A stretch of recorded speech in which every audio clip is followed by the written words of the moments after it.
Issue 15 continues Kelly Thompson's excellent run on the Birds of Prey series. We left off in issue 14 with Cassandra Cain having infiltrated an evil corporation that appeared to be experimenting on Amazons. We find out in this issue that they actually purchased those Amazons from human traffickers and are conducting some pretty terrible experiments on them. Unfortunately, Cassandra Cain's cover gets blown and she is taken prisoner.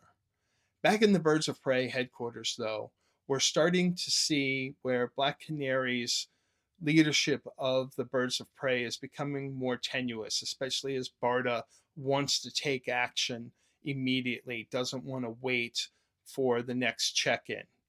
And we go back to the prison. Cassandra Cain's managed to escape, so they send a failed experiment after her.